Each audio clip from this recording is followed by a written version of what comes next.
Hello everyone. आज के session में हम मॉडर्न हिस्ट्री के टॉप 60 क्वेश्चन को कवर करने वाले हैं और सारे ही क्वेश्चन एनसीईआरटी के क्वेश्चन हैं ये, और जिसको कि हम टॉपिक वाइज यानी चैप्टर वाइज कवर करने वाले हैं। सारे चैप्टर से जितने भी एमसीक्यूज आपको मिलेंगे वो सेलेक्टेड क्वेश्चन है, यानी क्वेश्चन बहुत ही ज़्यादा इंपॉर्टेंट है और क्वेश्चन को आप खुद से अटैम्प्ट करिए। उसके बाद जो मैं एक्सप्लेनेशन आपको बताऊँगी उस एक्सप्लेनेशन को आप बहुत ही ध्यान से सुनिएगा और बहुत ध्यान से पढ़िएगा, क्योंकि सबसे ज़्यादा क्वेश्चन आपको एक्सप्लेनेशन से मिलेगा देखने को एग्जाम में। तो सेशन बहुत ज़्यादा इंपॉर्टेंट है और मॉडर्न हिस्ट्री के मैं सेलेक्टेड क्वेश्चन आपको कराने वाली हूँ, वही क्वेश्चन जो कि इंपॉर्टेंट है और एनसीईआरटी से, जो कि 6 to 12 एनसीईआरटी का एंड विपिन चंद्रा की बुक से लिया गया क्वेश्चन है ये। तो ये एमसीक्यूज बहुत ही ज़्यादा इंपॉर्टेंट होगा आपके लिए। तो चलिए आइए सेशन के स्टार्ट करते हैं, शुरुआत करते हैं। इससे पहले मैंने 2 चैप्टर कवर कर भी दिया है, अगर आपने उसको नहीं देखा है तो आप फ़ौरन जाकर के उसको भी देख लीजिएगा। भारत में ब्रिटिश साम्राज्य की आर्थिक नीतियां और प्रशासनिक ढांचा, यानी पहले जो हम एमसीक्यूज को कवर करने वाले हैं वो 1757 से 1857 तक की घटनाओं पे आधारित होगा। पहला क्वेश्चन है आपके पास, क्वेश्चन को देखिए, खुद से सॉल्व करिए, उसके बाद मैं आपको आंसर एंड एक्सप्लेनेशन भी बताऊंगी। फर्स्ट क्वेश्चन है, 1773 के रेगुलेटिंग एक्ट के अंतर्गत निम्न में से कौन से प्रावधान शामिल थे। अब आपके पास 3 स्टेटमेंट है, तीनों स्टेटमेंट को मैं पढ़ूंगी, उसके बाद कोर्ट के जरिए आप आंसर करिएगा कि 1773 के जो रेगुलेटिंग एक्ट था उसमें कौन कौन से प्रावधान इस स्टेटमेंट में से शामिल था। पहला स्टेटमेंट है, पूर्व के साथ व्यापार पर कंपनी का एकाधिकार समाप्त कर दिया गया। दूसरा, कंपनी के कोड ऑफ डायरेक्टर्स के गठन में परिवर्तन कर उसकी गतिविधियां ब्रिटिश सरकार के अंतर्गत लाई गई। और तीसरा स्टेटमेंट है, भारत में कंपनी के अधिकारियों की नियुक्ति ब्रिटिश सरकार के द्वारा की जाने लगी। अब अपना कोड के जरिए आप आंसर करिए। आपका सही जवाब होगा ऑप्शन 3, यानी सिर्फ दूसरा ही प्रावधान 1773 के रेगुलेटिंग एक्ट में शामिल हुआ था। कंपनी के कोड ऑफ डायरेक्टर्स के गठन में परिवर्तन करके उसकी गतिविधियां ब्रिटिश सरकार के अंतर्गत लाई गई। अब इसके बाद जो एक्सप्लेनेशन मैं बताने वाली हूँ उसको बहुत ही ध्यान से आप पढ़िएगा। पहला जो स्टेटमेंट था वो गलत था। 1773 के रेगुलेटिंग एक्ट के तहत कंपनी का पूर्व के साथ व्यापार पर एकाधिकार बना रहा। दूसरा जो स्टेटमेंट था वो सही है, क्योंकि इस कानून के कारण कंपनी के कोड ऑफ डायरेक्टर्स के गठन में परिवर्तन हुआ और उनकी गतिविधियां ब्रिटिश सरकार की निगरानी में आ गई। और तीसरा स्टेटमेंट गलत था, क्योंकि भारत में अपने अधिकारी नियुक्त करने का कंपनी का बहुमूल्य अधिकार उसी के हाथ में बना रहा। इसलिए थर्ड और फर्स्ट गलत है, सेकंड वाला सही था। नेक्स्ट क्वेश्चन है आपके सामने, 1784 के पीट का इंडिया एक्ट के संबंध में कौन सा कथन इसमें से असत्य है। पीट्स इंडिया एक्ट के संबंध में इनमें से जितने भी स्टेटमेंट है इसमें से कौन सा गलत है वो आपको आंसर करनी है। स्टेटमेंट है आपके पास, इसके तहत ब्रिटिश सरकार का कंपनी के मामलों तथा उसके भारतीय प्रशासन पर नियंत्रण हो गया। इस एक्ट के तहत बोर्ड ऑफ कंट्रोल का गठन किया गया। इस कानून ने बम्बई और मद्रास प्रेसिडेंसियों को युद्ध, कूटनीति और राजस्व के मामले में निर्णय लेने के लिए स्वतंत्र कर दिया। और चौथा है, इस कानून ने भारत के शासन को गवर्नर जनरल और 3 सदस्यों वाली काउंसिल के हाथों में दे दिया। तो इसमें से बताइए कि कौन सा गलत है। तो आपका सही जवाब जो होगा वो ऑप्शन सी है। इस कानून ने बम्बई और मद्रास प्रेसिडेंसियों को युद्ध, कूटनीति और राजस्व के मामले में निर्णय लेने के लिए स्वतंत्र कर दिया। ये बिल्कुल भी 1784 के पीट्स इंडिया एक्ट से बिल्कुल भी संबंधित नहीं है। तीसरा कथन आपका गलत है। रेगुलेटिंग एक्ट के दोषों और ब्रिटिश राजनीति के उतार चढ़ाव के कारण 1784 में एक कानून बनाना पड़ा था जिसको पीट का इंडिया एक्ट यानी पीट्स इंडिया एक्ट कहा जाता है। इस कानून ने बम्बई और मद्रास प्रेसिडेंसियों को युद्ध, कूटनीति और राजस्व के मामलों में स्पष्ट शब्दों में बंगाल के अधीन कर दिया था। इस कानून के साथ भारत में ब्रिटिश विजय का एक नया युग शुरू हुआ था और बाकी सारे कथन जो है वो आपके सही हैं। नेक्स्ट क्वेश्चन है आपके पास, किस एक्ट के तहत भारतीय व्यापार पर ईस्ट इंडिया कंपनी का एकाधिकार समाप्त कर सभी ब्रिटिश नागरिकों को भारत के साथ व्यापार करने की छूट दी गई। बताइए, सारे एक्ट है आपके सामने, उस एक्ट्स में से बताइए कि कौन सा एक्ट ऐसा है जो कि भारतीय व्यापार पर ईस्ट इंडिया कंपनी का एकाधिकार समाप्त कर सभी ब्रिटिश नागरिकों को भारत के साथ व्यापार करने के लिए छूट दे दिया। तो आपका जो सही जवाब होगा वो होगा 1813 के चार्टर एक्ट के तहत ऐसा हुआ। 1813 के चार्टर एक्ट के अनुसार भारतीय व्यापार पर कानूनी कंपनी का एकाधिकार समाप्त कर दिया गया था। 1813 के चार्टर एक्ट के अनुसार भारतीय व्यापार पर कंपनी का जो एकाधिकार था उसको समाप्त कर दिया गया और सभी ब्रिटिश नागरिकों को भारत के साथ व्यापार करने की छूट दे दी गई। लेकिन चाय के व्यापार और चीन के साथ व्यापार करने पर कंपनी का एकाधिकार बना रहा। भारत की सरकार और उसका राजस्व भी कंपनी के हाथों में बना रहा। आगे 1733 चार्टर एक्ट के द्वारा चाय के व्यापार और चीन के साथ व्यापार पर कंपनी का एकाधिकार समाप्त कर दिया गया। नेक्स्ट क्वेश्चन,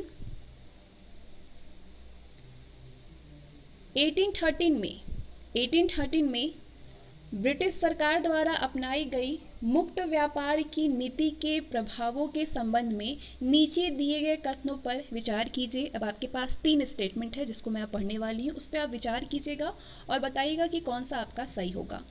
इस नीति के कारण खेतीहर भारत को इंग्लैंड का आर्थिक उपनिवेश बनना पड़ा। भारत में ब्रिटिश माल तथा ब्रिटेन में भारत निर्मित सामान बिना किसी शुल्क के साथ आने जाने लगे। ब्रिटिश अधिकारियों और राजनेताओं ने जमीन का लगान घटाने की पैरवी की। तो 3 स्टेटमेंट हैं आपके और बताइए कि इन चारों कोड में से कौन सा आंसर आपका सही होगा। सही जवाब है ऑप्शन बी, पहला और तीसरा सही है। 1813 में ब्रिटिश सरकार द्वारा अपनाई गई मुक्त व्यापार की नीति के प्रभावों के संबंध में इस नीति के कारण खेतीहर भारत को इंग्लैंड का आर्थिक उपनिवेश बनना पड़ा। ब्रिटिश अधिकारियों और राजनेताओं ने जमीन का लगान घटाने की पैरवी की। ब्रिटिश सरकार के द्वारा 1813 में भारत के संदर्भ में अपनाई गई जो मुक्त व्यापार की नीति था उसका मुख्य उद्देश्य भारत को ब्रिटेन के कारखानों के माल का उपभोक्ता और कच्चे माल का निर्यातक बनना था। इस नीति के कारण खेतीहर भारत को अब औद्योगिक इंग्लैंड का आर्थिक उपनिवेश बनना पड़ा था। तो पहला आपका सही है। दूसरा जो स्टेटमेंट था वो गलत था। क्यों गलत था? भारत पर लादी गई मुक्त व्यापार की नीति एक तरफा थी। भारत के दरवाजे तो विदेशी सामानों के लिए खुले छोड़ दिए गए, मगर जो भारतीय माल ब्रिटिश मालों से प्रतियोगिता कर सकते थे उन पर ब्रिटेन में प्रवेश के लिए भारी आयात शुल्क लगा दिए गए।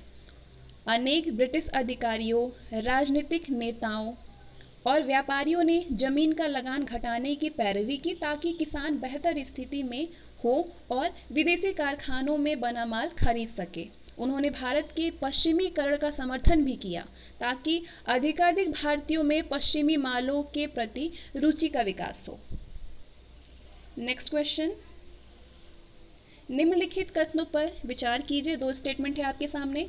भारत में पहली तार लाइन का आरंभ कलकत्ता और आगरा के बीच किया गया। दूसरा, भारत में डाक टिकटों को आरंभ करने का श्रेय कॉर्नवालिस को दिया जाता है। तो आपका जो सही जवाब होगा वो आप आंसर करिए कि कौन सा इसमें से कोड जो है वो सही है।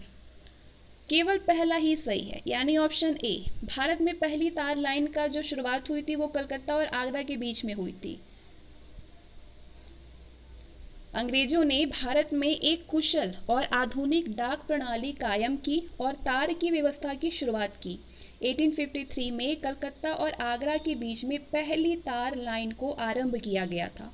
और दूसरा ऑप्शन गलत था क्योंकि लॉर्ड डलहौजी के समय में ही डाक टिकटों और तार लाइनों को आरंभ किया गया था। अगला क्वेश्चन है आपके सामने। भारत में रेलवे लाइन का विकास किस गवर्नर जनरल के काल में हुआ? अपना आंसर करिए, किस गवर्नर जनरल के काल में हुआ? लॉर्ड डलहौजी। भारत में रेलवे लाइन के विकास का जो काम था वो सर्वप्रथम डलहौजी के समय में शुरू हुआ। 1849 में भारत का गवर्नर जनरल बनने वाला लॉर्ड डलहौजी भारत में तेजी से रेल लाइन बिछाने का समर्थक था। बम्बई और ठाणे के बीच पहली रेल लाइन यातायात के लिए 1853 में शुरू की गई थी।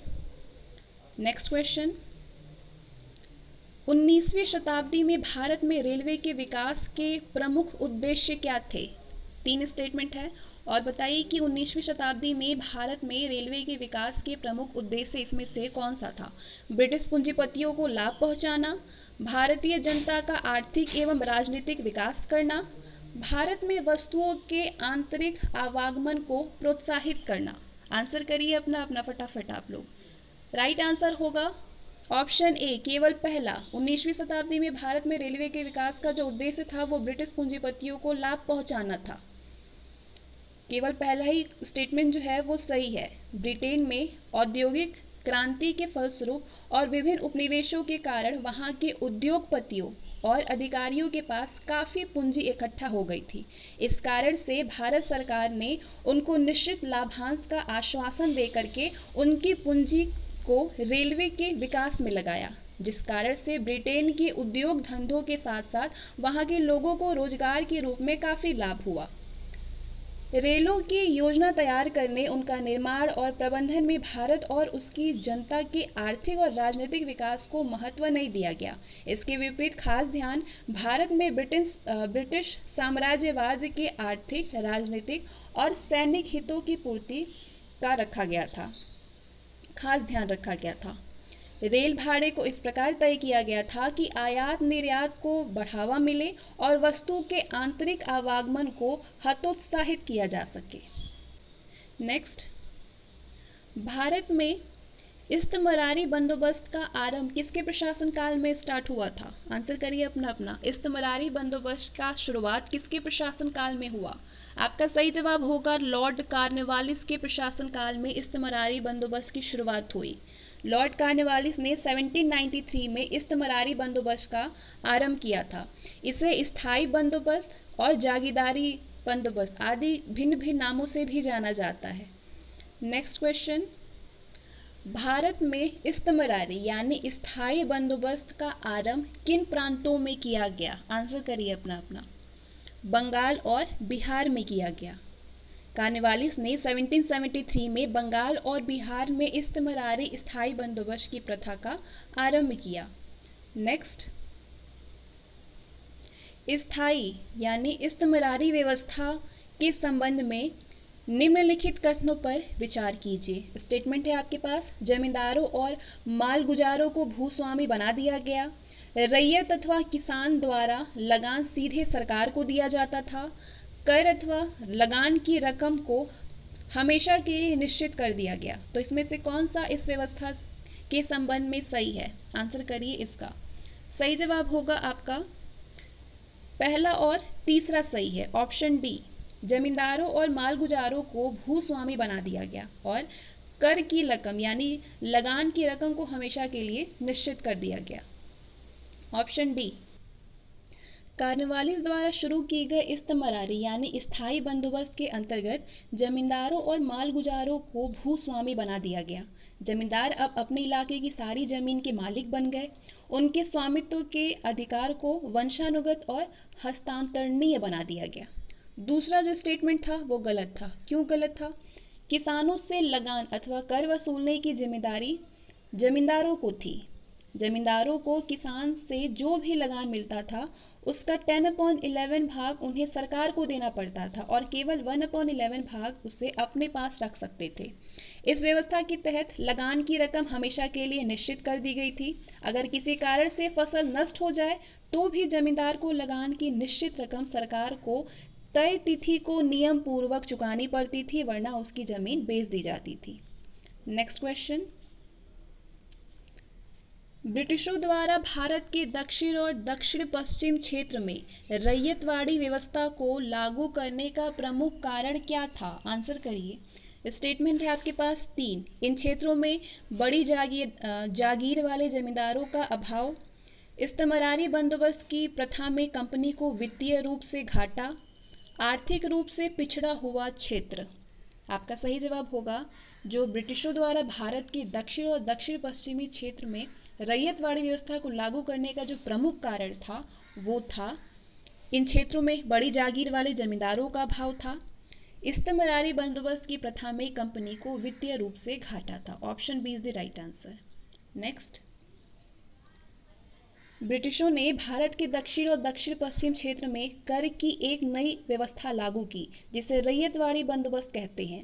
ब्रिटिश अधिकारियों का मत था कि इन क्षेत्रों में बड़ी जागीरों वाले ऐसे जमींदार नहीं हैं जिनके साथ मालगुजारी अथवा लगान के बंदोबस्त किए जा सके और इसलिए वहां जमींदारी प्रथा लागू करने से स्थिति उलट पलट जाएगी।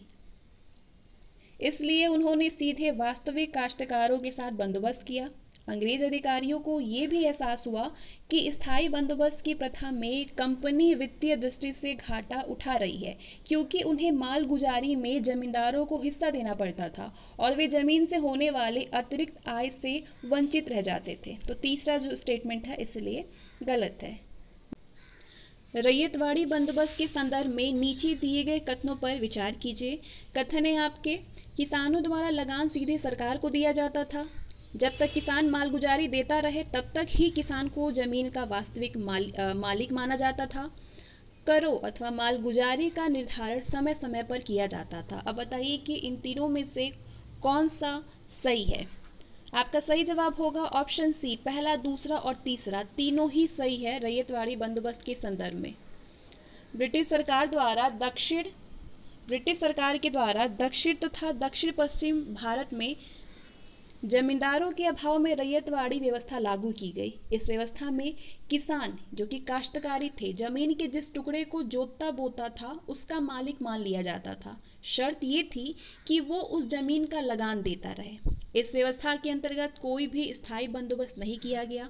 प्रत्येक 20-30 वर्ष पर इसका पुनर्निर्धारण किया जाता था और तब आमतौर पर मालगुजारी यानी लगान बढ़ा दी जाती थी। नेक्स्ट क्वेश्चन है, इस व्यवस्था में मालगुजारी का बंदोबस्त अलग अलग गांवों या जागीरों के आधार पर उन जमींदारों या उन परिवार के मुखियाओं के साथ किया गया जो सामूहिक रूप से उस गांव या जागीर का भूस्वामी होने का दावा करते थे। ऊपर दिया गया विवरण अंग्रेजों द्वारा लगाई गई कौन सी भू राजस्व व्यवस्था से संबंधित है? आंसर करिए इसको, किससे संबंधित है? आपका सही जवाब होगा महालवाड़ी प्रथा से संबंधित है। गंगा के दोआब में, पश्चिमोत्तर प्रांत में, मध्य भारत के कुछ भागों में और पंजाब में जमींदारी प्रथा का एक संशोधित रूप लागू किया गया जिसे महालवाड़ी प्रथा कहा जाता है।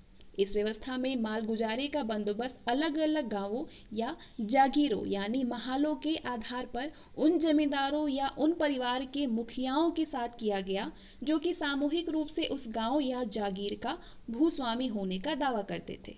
नेक्स्ट, ब्रिटिश भू राजस्व नीतियों के संबंध में नीचे दिए गए कथनों पर विचार कीजिए। कथन है, स्थायी तथा रैयतवाड़ी बंदोबस्त देश की परंपरागत भूमि प्रथाओं से मूलतः भिन्न थी।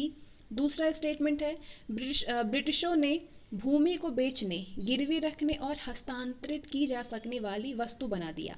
तो बताइए कि ये दोनों कथन सही है या गलत? ये दोनों ही सही है। दोनों ही स्टेटमेंट जो है वो ब्रिटिश भू राजस्व नीतियों के संबंध में सही है।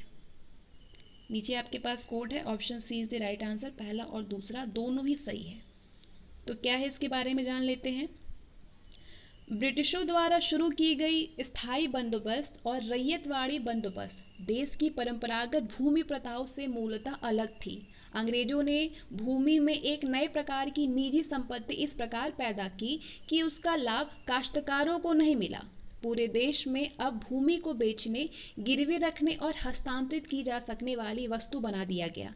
ऐसा मुख्यतः सरकार के राजस्व को सुरक्षित रखने के लिए किया गया था।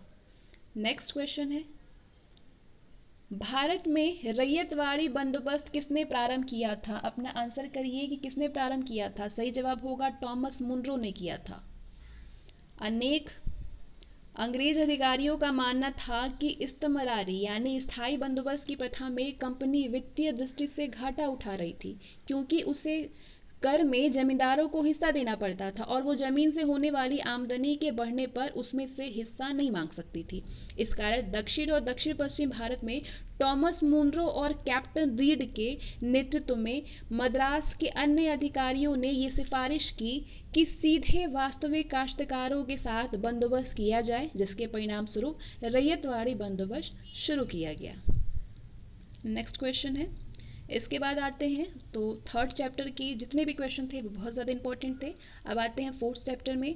फोर्थ चैप्टर में जितने एमसीक्यूज कवर करेंगे वो प्रशासनिक संगठन और सामाजिक तथा सांस्कृतिक नीति से रिलेटेड होगा। फर्स्ट क्वेश्चन है आपके पास, भारत में नागरिक सेवा यानी सिविल सर्विस का जन्मदाता किसको माना जाता है? आपका सही जवाब होगा लॉर्ड कार्नवालिस को माना जाता है। Option A is the right answer. Civil service का जन्मदाता लॉर्ड कार्नवालिस था। कंपनी की नागरिक सेवा उस समय संसार में सबसे अधिक भुगतान पाने वाली सेवा थी। नेक्स्ट क्वेश्चन, लॉर्ड वेलेजली ने 1800 में कलकत्ता में फोर्ट विलियम कॉलेज किस उद्देश्य हेतु खोला था? Fort William college. आपका सही जवाब होगा सिविल सेवा के युवाओं के प्रशिक्षण के लिए खोला था लॉर्ड वेलेजली ने 1800 में कलकत्ता में। लॉर्ड डलहौजी ने 1800 में नागरिक सेवा यानी सिविल सर्विसेज में आने वाले युवा लोगों के प्रशिक्षण के लिए कलकत्ता में फोर्ट विलियम कॉलेज खोला था। कंपनी के निदेशकों ने उसकी कार्यवाही को पसंद नहीं किया और 1806 में उन्होंने कलकत्ता के कॉलेज की जगह इंग्लैंड में हैलीबरी में अपने ईस्ट इंडिया कॉलेज में प्रशिक्षण का काम शुरू कर दिया।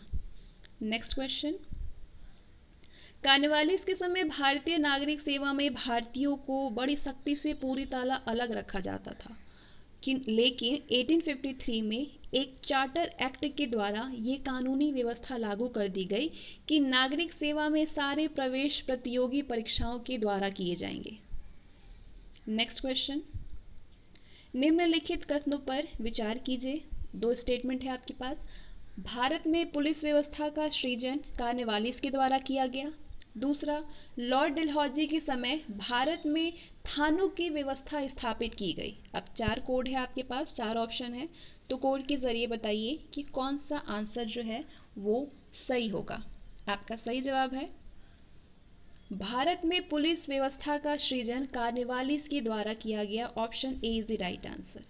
नेक्स्ट क्वेश्चन, तो आइए इसके एक्सप्लेनेशन को भी जान लेते हैं। पुलिस व्यवस्था भारत में ब्रिटिश शासन का एक प्रमुख स्तंभ था। इसका सृजन करने वाला कार्नवालिस था। उसने जमींदारों को पुलिस कार्यों से मुक्त कर दिया और कानून तथा व्यवस्था बनाए रखने के लिए एक नियमित पुलिस दल की स्थापना की। और दूसरा स्टेटमेंट गलत है, क्योंकि कार्नवालिस ने थानों की व्यवस्था स्थापित की थी और हर थाने के प्रधान दरोगा होता था जो कि भारतीय होता था। नेक्स्ट क्वेश्चन, भारत में दीवानी और फौजदारी कचहरियों के श्रेणीबद्ध संगठन के जरिए न्याय प्रदान करने की नई व्यवस्था का आरंभ किसके द्वारा शुरू किया गया? 4 ऑप्शन है आपके पास, जो बताइए कि किसके द्वारा शुरू किया गया। आपका सही जवाब होगा वॉरेन हेस्टिंग्स के द्वारा शुरू किया गया। दीवानी और फौजदारी कचहरियों के श्रेणीबद्ध संगठन के जरिए न्याय प्रदान करने की नई व्यवस्था को वॉरेन हेस्टिंग्स ने शुरू किया था, मगर कार्नवालिस ने इसे सुदृढ़ बनाया। कार्नवालिस ने हर जिले में एक दीवानी अदालत कायम की जिसका प्रमुख जिला जज होता था, जो कि नागरिक सेवा का सदस्य होता था। इस तरह कार्नवालिस ने दीवानी, जज और कलेक्टर के ओहदों को अलग अलग कर दिया। नेक्स्ट क्वेश्चन,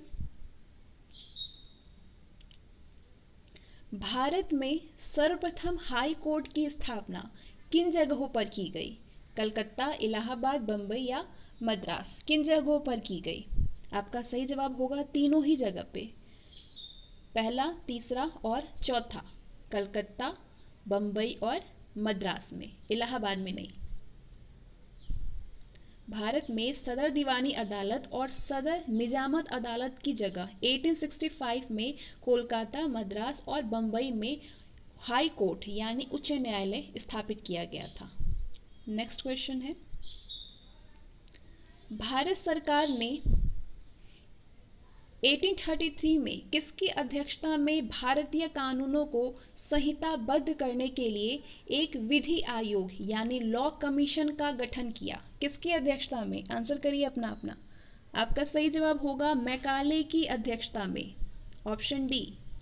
ब्रिटिश सरकार ने 1833 में लॉर्ड मैकाले के नेतृत्व में भारतीय कानूनों को संहिताबद्ध करने के लिए एक विधि आयोग की नियुक्त किया था, एक विधि आयोग को नियुक्त किया था। नेक्स्ट, भारत में ब्रिटिश राज के दौरान विधि प्रणाली के संबंध में नीचे दिए गए कथनों पर विचार कीजिए। स्टेटमेंट है आपके पास, इस दौरान भी भारतीय विधि प्रणाली में उच्च जाति और निम्न जाति के लोगों के बीच भेदभाव को जारी रखा गया। अंग्रेजों के खिलाफ फौजदारी मुकदमों की सुनवाई केवल यूरोपीय जज ही कर सकता था। आधुनिक न्याय प्रणाली काफी खर्चीली थी। तो आपका सही जवाब होगा दूसरा और तीसरा, ऑप्शन सी। अंग्रेजों के खिलाफ फौजदारी मुकदमों की सुनवाई केवल यूरोपीय जज ही कर सकता था और आधुनिक न्याय प्रणाली जो थी वो काफी खर्चीली थी। तो पहला जो स्टेटमेंट था वो गलत था। क्यों गलत था? अंग्रेजी राज के दौरान भारतीय विधि प्रणाली कानून के सम्मुख समानता की अवधारणा पर आधारित होती थी, यानी जाति, धर्म या वर्ग के आधार पर बिना किसी भेदभाव के एक ही कानून सब पे लागू होता था। इसके पहले की न्याय प्रणाली जातिगत भेदभाव करती थी। और दूसरा स्टेटमेंट सही है, भारत में यूरोपवासियों और उनके वंशजों के लिए अलग अदालत और अलग कानून होता था। उनके खिलाफ फौजदारी मुकदमों की सुनवाई केवल यूरोपीय जज ही कर सकते थे। तीसरा भी स्टेटमेंट सही है, आधुनिक न्याय प्रणाली काफी खर्चीली थी क्योंकि कोर्ट फीस का भुगतान करना पड़ता था, वकील को भी करने पड़ते थे और गवाही के खर्च को पूरा करना होता था। नेक्स्ट क्वेश्चन है, निम्नलिखित कथनों पर विचार कीजिए। कथन है, 19वीं शताब्दी में ब्रिटिशों द्वारा आधुनिक प्रशासन की व्यवस्था ब्रिटिश व्यापार और उद्योग की सुरक्षा के लिए की गई। और दूसरा स्टेटमेंट है, 1813 तक अंग्रेजों ने देश के धार्मिक, सामाजिक और सांस्कृतिक जीवन में अहस्तक्षेप की नीति अपनाई। अपना आंसर करिए, सही जवाब क्या होगा? सही जवाब ये दोनों ही सही है, पहला और दूसरा दोनों ही सही है। ब्रिटिश अधिकारियों ने भारतीय अर्थव्यवस्था का पुनर्गठन और विनियमन ब्रिटिश व्यापार और उद्योगों के हितों में किया और व्यवस्था और सुरक्षा सुनिश्चित करने के लिए आधुनिक प्रशासनिक व्यवस्था की स्थापना की। ब्रिटिशों ने 1813 तक भारतीयों के धार्मिक, सामाजिक और सांस्कृतिक जीवन में अहस्तक्षेप की नीति अपनाई। नेक्स्ट क्वेश्चन है, 1813 के बाद ब्रिटिश सरकार द्वारा भारतीय समाज और संस्कृति में हस्तक्षेप की नीति के अपनाने के प्रमुख कारण थे। क्या क्या कारण था? 3 स्टेटमेंट है आपके पास। ब्रिटिश औद्योगिक हितों की पूर्ति के लिए, 18वीं-19वीं सदी के दौरान ब्रिटेन और यूरोप में नए विचारों का प्रसार जिसने ब्रिटिश दृष्टिकोण को प्रभावित किया, भारत का पूर्ण आधुनिकीकरण करना। तो आपका सही जवाब क्या होगा? सही जवाब होगा पहला और दूसरा जो है वो प्रमुख कारण थे, ऑप्शन ए। केवल पहला और दूसरा जो है वो सही है। 1813 तक अंग्रेजों ने देश के धार्मिक, सामाजिक और सांस्कृतिक जीवन में अहस्तक्षेप की नीति अपनाई, लेकिन 1813 के बाद उन्होंने भारतीय समाज और संस्कृति के रूपांतरण के लिए सक्रिय कदम उठाए। इससे पहले 19वीं सदी के दौरान ब्रिटेन में नए हितों और नए विचारों का उदय हुआ था। औद्योगिक क्रांति 18वीं सदी के मध्य में आरंभ हुई थी, जिसके फलस्वरूप औद्योगिक पूंजीवाद का विकास ब्रिटिश समाज के सभी पहलुओं को बदल रहा था। उदीयमान औद्योगिक हितों ने भारत को अपनी वस्तुओं के लिए बड़े बाजार के रूप में बदलना चाहा। ऐसा केवल शांति बनाए रखने की नीति के जरिए नहीं हो सकता था, बल्कि इसके लिए भारतीय समाज के आंशिक रूपांतरण और आधुनिकीकरण की आवश्यकता थी। 18वीं और 19वीं सदियों के दौरान विज्ञान और प्रौद्योगिकी ने मानवीय प्रगति की नई प्रत्याशा उत्पन्न कर दी। इस दौरान यूरोप और ब्रिटेन में नए विचारों का एक नया ज्वार देखा गया, जिसने भारतीय समस्याओं के प्रति ब्रिटिश दृष्टिकोण को प्रभावित किया। नया चिंतन 18वीं शताब्दी की बौद्धिक क्रांति, फ्रांसीसी क्रांति और औद्योगिक क्रांति से उत्पन्न हुआ था। स्वभावतः इस नए चिंतन का प्रभाव भारत में महसूस किया गया और उसने सरकार की शासकीय धारणाओं को भी कुछ हद तक प्रभावित किया। भारत स्थिति ब्रिटिश प्रशासकों की मूल दुविधा ये थी कि कुछ सीमा तक आधुनिकीकरण के बिना भारत में ब्रिटिश हितों को नहीं साधा जा सकता था, लेकिन पूर्ण आधुनिकीकरण ऐसी शक्तियों को जन्म देता जो कि उनके हितों के विरुद्ध जाती और आगे चल करके ब्रिटिश सत्ता के लिए खतरे पैदा करती थी। इसीलिए उन्हें आंशिक आधुनिकीकरण की अत्यंत सावधानी से संतुलित नीति अपनानी पड़ी। तो तीसरा जो है वो गलत है। नेक्स्ट क्वेश्चन, निम्नलिखित कथनों पर विचार कीजिए।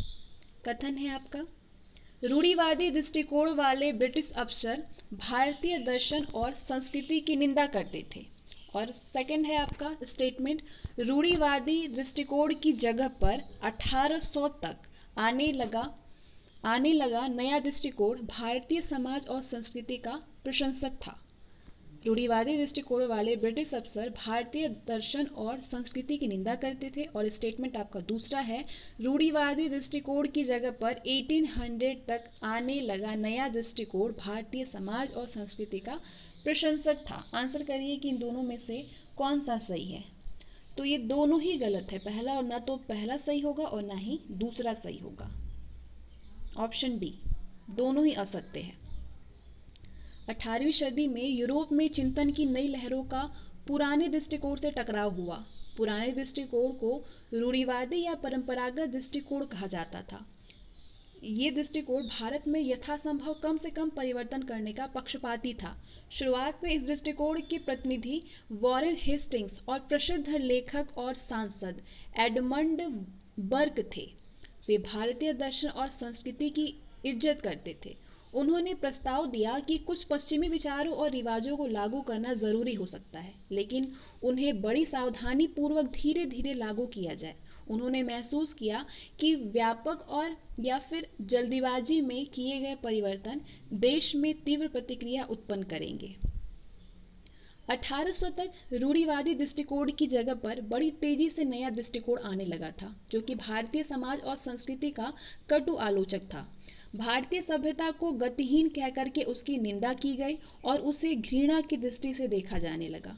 नेक्स्ट, निम्नलिखित कथनों पर विचार कीजिए। पहला स्टेटमेंट है, ब्रिटिशों द्वारा भारत में 1858 के बाद आधुनिकीकरण की नीति को छोड़ दिया गया। और दूसरा है, 1858 के बाद ब्रिटिशों ने जातिवाद और सांप्रदायिकता को बढ़ावा दिया। तो इन दोनों में से कौन सा सही है? सही जवाब होगा दोनों ही सही है, पहला और दूसरा दोनों ही सही है। अंग्रेजों ने आधुनिकीकरण की नीति को 1858 के बाद धीरे धीरे छोड़ दिया, क्योंकि भारतीय अपने समाज के आधुनिकीकरण और अपनी संस्कृति पर जोर देने की दिशा में बढ़े। भारतीयों ने मांग की कि उन पर स्वतंत्रता, समानता और राष्ट्रीयता के आधुनिक सिद्धांत के अनुसार शासन किया जाए। ब्रिटिश लोगों ने सुधारकों को अपना समर्थन देना बंद कर दिया। धीरे धीरे उन्होंने समाज के कट्टरपंथियों का पक्ष लेना शुरू किया। उन्होंने जातिवाद और सांप्रदायिकता को भी बढ़ावा दिया। नेक्स्ट क्वेश्चन, 1829 में सती प्रथा को गैर कानूनी किसने घोषित किया? 1829 में, 1829 में। आपका सही जवाब होगा लॉर्ड विलियम बेंटिक ने। विलियम बेंटिक ने 1829 में सती प्रथा को गैर कानूनी घोषित कर दिया। बेंटिक ने घोषणा की कि पति की चिंता पर विधवा के जल मरने की कार्रवाई में जो भी सहयोग होंगे उन्हें भी अपराधी माना जाएगा। जो भी सहयोगी होंगे उनको भी। नेक्स्ट क्वेश्चन है आपका, नर बलि प्रथा को समाप्त करने के लिए कानून जिसके शासनकाल में बनाया गया था वो किसका शासनकाल था? आपका सही जवाब होगा lord Hardinge. Option B, lord Hardinge. शिशु हत्या को रोकने के संबंध में कानून 1795 और 1802 में बनाए गए थे, मगर उन्हें सख्ती से बेंटिक और हार्डिंग ने ही लागू किया था। बेंटिक और हार्डिंग ने नर बलि प्रथा को खत्म करने के लिए भी कानून बनाया और ये प्रथा गोंड नाम की आदिम जाति से प्रचलित थी। नेक्स्ट क्वेश्चन, ईश्वर चंद्र विद्यासागर द्वारा चलाए गए सामाजिक सुधार आंदोलनों में प्रमुख था। क्या प्रमुख था? आंसर करिए अपना। आपका सही जवाब होगा विधवा पुनर्विवाह। Option C is the right answer. Next, British सरकार ने ईश्वर चंद्र विद्यासागर और अन्य सुधारकों द्वारा विधवा पुनर्विवाह के पक्ष में लगातार चलाए गए आंदोलन के कारण 1856 में हिंदू विधवाओं के पुनर्विवाह के लिए कानून पास किया। नेक्स्ट, 19वीं सदी में भारत में आधुनिक शिक्षा के प्रसार में किनका महत्वपूर्ण योगदान रहा? आपके ऑप्शन है ब्रिटिश सरकार, ईसाई धर्म प्रचारक और प्रबुद्ध भारतीय। तो आंसर करिए, इसका सही जवाब क्या होगा? आपका सही जवाब होगा तीनों, ब्रिटिश सरकार, ईसाई धर्म प्रचारक और प्रबुद्ध भारतीय। ऑप्शन डी, पहला, दूसरा और तीसरा।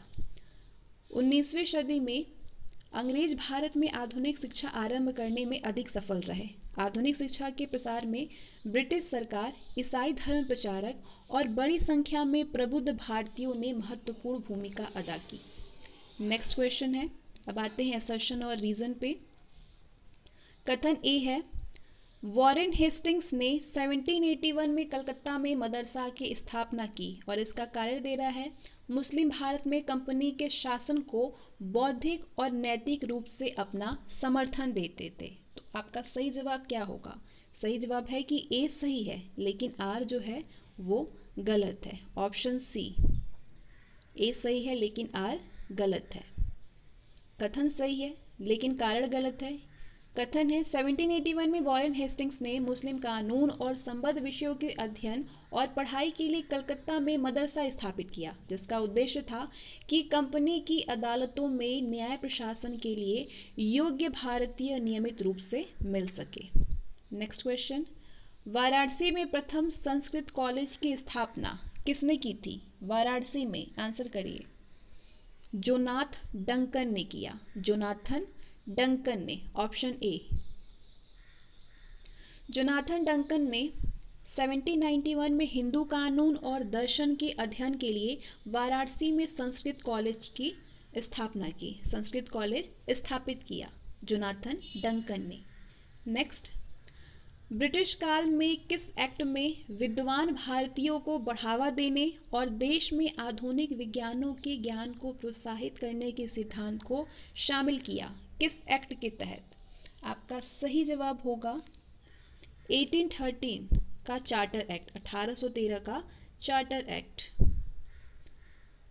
1813 के चार्टर एक्ट में विद्वान भारतीयों को बढ़ावा देने और देश में आधुनिक विज्ञानों के ज्ञान को प्रोत्साहित करने का सिद्धांत शामिल किया गया। इस एक्ट के तहत ईस्ट इंडिया कंपनी को इस उद्देश्य के लिए 1 लाख रुपए खर्च करने का निर्देश दिया गया, मगर 1823 तक कंपनी के अधिकारियों ने इस काम के लिए ये तुच्छ रकम भी नहीं दिया। नेक्स्ट क्वेश्चन, स्वतंत्रता से पूर्व ब्रिटिश सरकार द्वारा आधुनिक शिक्षा के प्रसार के मुख्य उद्देश्य थे। आपके पास 3 स्टेटमेंट है, क्या क्या उद्देश्य थे? भारतीय लोगों को आधुनिक बनाना ताकि वे राजनीतिक गतिविधियों में भाग ले सके, प्रशासनिक खर्च कम करने के लिए, भारत में ब्रिटिश वस्तुओं के बाजार के विस्तार के लिए। तो आंसर करिए कि सही जवाब क्या होगा? ऑप्शन बी, दूसरा और तीसरा, प्रशासनिक खर्च कम करने के लिए और भारत में ब्रिटिश वस्तुओं के बाजार के विस्तार के लिए। ब्रिटिश औपनिवेशिक काल में आधुनिक शिक्षा के प्रसार का मुख्य कारण था प्रशासन का खर्च कम करना। इसके लिए ब्रिटिश सरकार शिक्षित भारतीयों की संख्या बढ़ाना चाहती थी, जिससे प्रशासन और बढ़ते ब्रिटिश व्यावसायिक प्रतिष्ठानों के छोटे कर्मचारियों की बढ़ी हुई जरूरतों को पूरा किया जा सके। शिक्षित भारतीय अपेक्षाकृत सस्ते पड़ते थे। अंग्रेजों की शिक्षा नीति का एक अन्य प्रयोजन इस धारणा से निकला था कि शिक्षित भारतीय इंग्लैंड में बनी वस्तुओं के बाजार का भारत में विस्तार करेंगे और अंत में पाश्चात्य शिक्षा भारतीय जनता को ब्रिटिश शासन स्वीकार करने के लिए प्रेरित करेगी। नेक्स्ट, औपनिवेशिक काल में अधोगामी निस्यंदन सिद्धांत यानी डाउनवर्ड फिल्ट्रेशन थ्योरी का संबंध किससे है? आपके पास 4 ऑप्शन है, आंसर करिए। शिक्षा से संबंध है, डाउनवर्ड फिल्ट्रेशन थ्योरी का संबंध शिक्षा से है। औपनिवेशिक काल में शिक्षा पर खर्च की कमी को पूरा करने के लिए ब्रिटिश अधिकारियों ने तथाकथित अधोगामी निस्यंदन सिद्धांत या फिर नीचे की ओर छन जाने के सिद्धांत का सहारा लिया, जो कि शिक्षा के मद में दी गई धनराशि के द्वारा मुट्ठी भर लोगों को ही शिक्षित किया जा सकता था। इसलिए ये तय हुआ कि उसे उच्च और मध्यम वर्गों के थोड़े से लोगों में खर्च किया जाए उन लोगों से आशा की जाती थी कि वो जनसाधारण को शिक्षित करने और उनके बीच आधुनिक विचारों का प्रचार करने का काम अपने ऊपर लेंगे। नेक्स्ट, भारत में सर्वप्रथम इंजीनियरिंग कॉलेज की स्थापना किस जगह पे हुई थी? इंजीनियरिंग कॉलेज की स्थापना, आपका सही जवाब होगा रुड़की में। देश में सर्वप्रथम इंजीनियरिंग कॉलेज की स्थापना रुड़की में हुई। अब अगला टॉपिक है जिस पे हम एमसीक्यूज को सॉल्व करने वाले हैं, वो है 19वीं सदी के पूर्वार्ध में सामाजिक और सांस्कृतिक जागरण। अब इससे रिलेटेड क्वेश्चन आएगा आपके सामने। भारतीय पुनर्जागरण का प्रथम नेता किसे कहा जाता है? आंसर करिए। राजा राम मोहन राय को भारतीय पुनर्जागरण का प्रथम नेता कहा जाता है। राजा राम मोहन राय भारतीय पुनर्जागरण के मुख्य नेता थे, जिन्हें आधुनिक भारत का प्रथम नेता मानना एकदम उचित है। वे पहले भारतीय थे जिन्होंने भारतीय समाज में व्याप्त बुराइयों के विरोध में आंदोलन चलाया।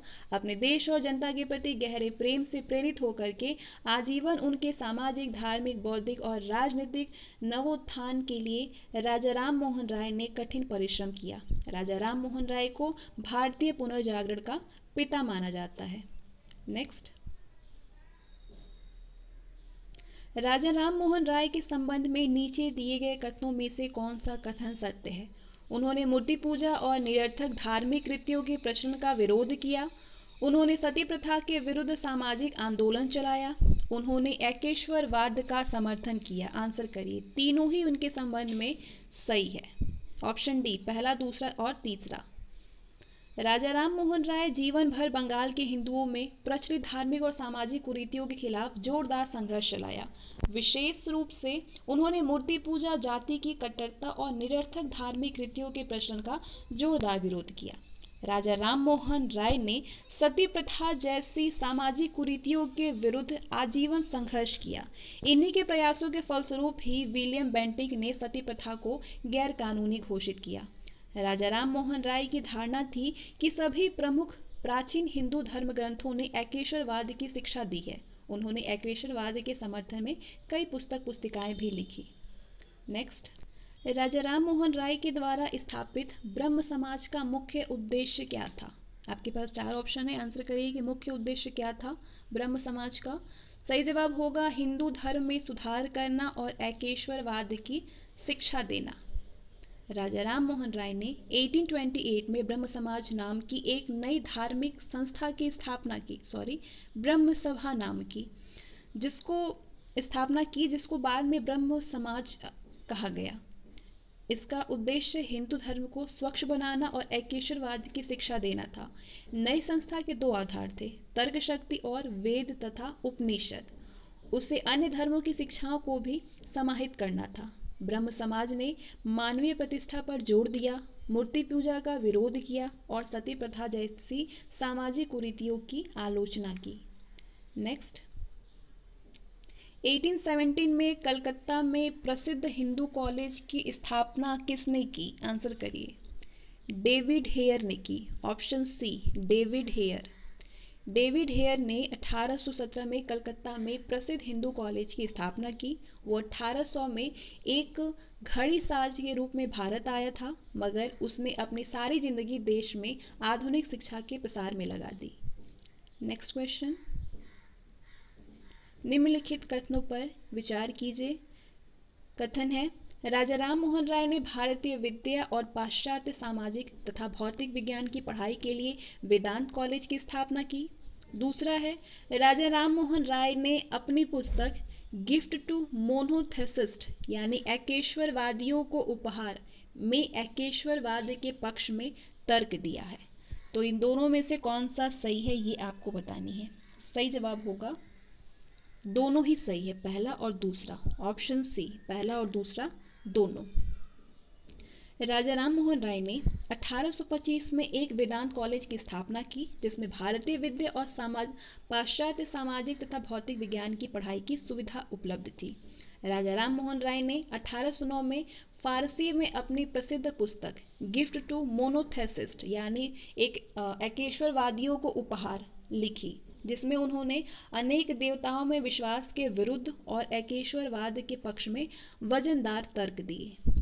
नेक्स्ट, बंगाल आंदोलन आरंभ किसने किया? यंग बंगाल आंदोलन, आंसर करिए। सही जवाब होगा हेनरी विवियन डेरोजियो ने किया, ऑप्शन सी।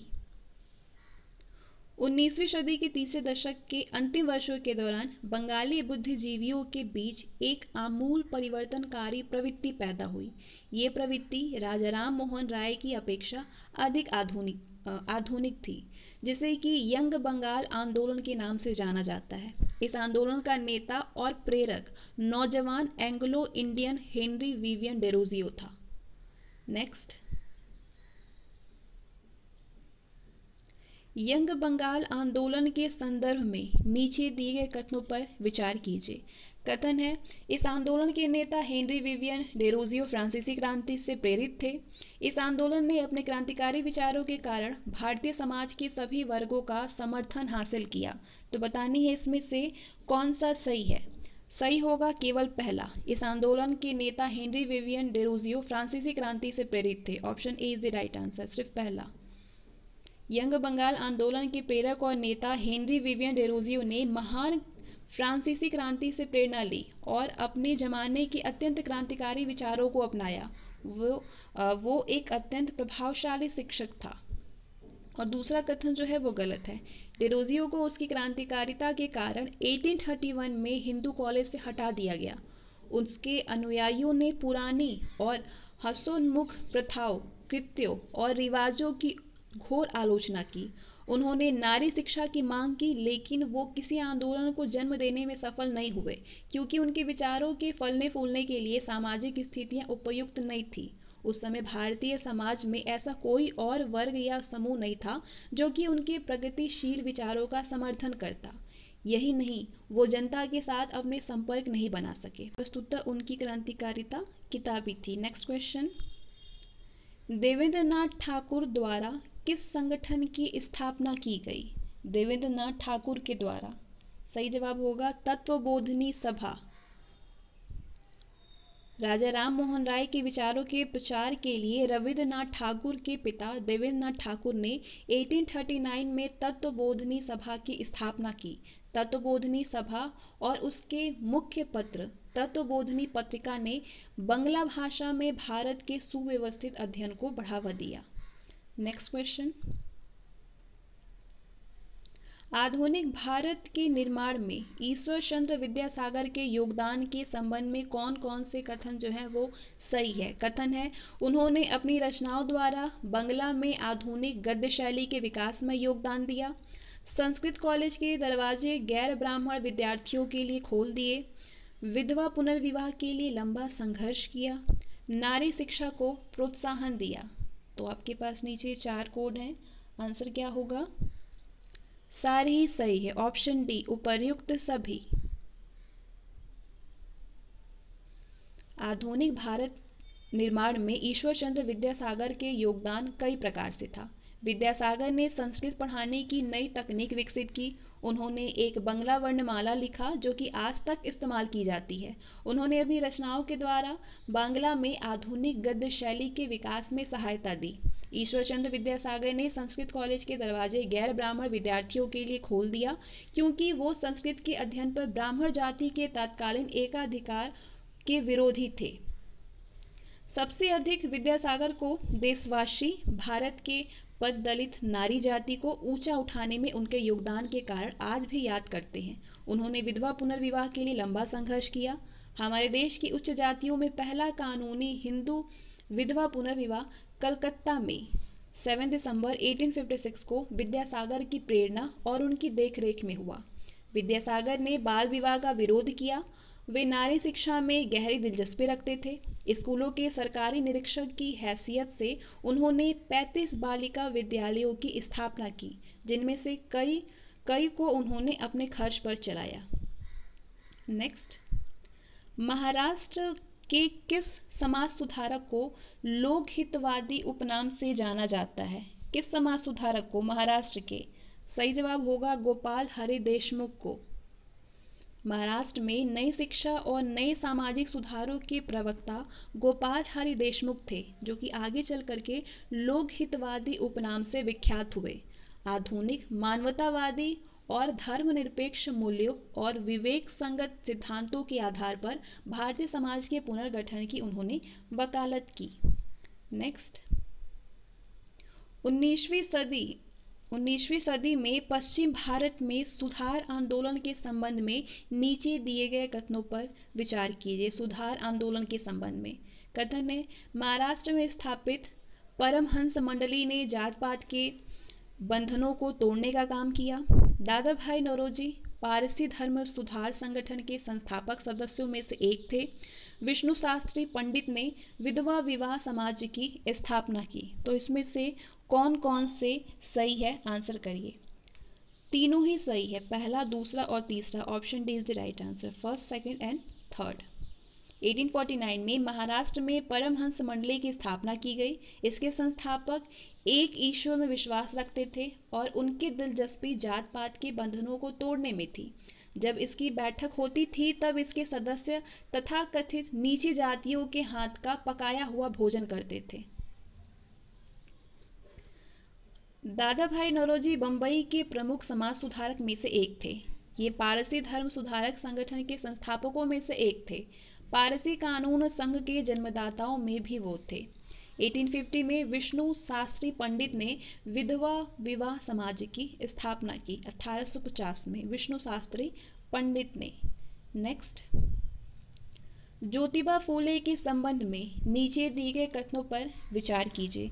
कथन है, वो केरल के समाज सुधार आंदोलन के पहले पंक्ति के नेता थे। उन्होंने ऊंची जातियों के प्रभुत्व और ब्राह्मणों की श्रेष्ठता के विरुद्ध जीवन भर अभियान चलाया। उन्होंने बालिका शिक्षा को प्रोत्साहित करने के लिए स्कूल शुरू किए थे। तो आंसर करिए, सारे ऑप्शन को देखिए और बताइए कौन सा इसमें से सही है। दूसरा और तीसरा, ऑप्शन सी। उन्होंने ऊंची जातियों के प्रभुत्व और ब्राह्मणों की श्रेष्ठता के विरुद्ध जीवन भर अभियान चलाया और उन्होंने बालिका शिक्षा को प्रोत्साहित करने के लिए स्कूल शुरू किए। पहला कथन जो है वो गलत है, क्योंकि ज्योतिबा फूले महाराष्ट्र के समाज सुधारक आंदोलन से संबंधित थे। उन्होंने 1873 में सत्यशोधक समाज की स्थापना की। दूसरा सही है, ज्योतिबा फूले नीची जाति मानने वाली दयनीय समाज स्थिति को वे भी अच्छी तरह समझते थे। उन्होंने ऊंची जातियों के प्रभुत्व और ब्राह्मणों की श्रेष्ठता के खिलाफ जीवन भर अभियान चलाया।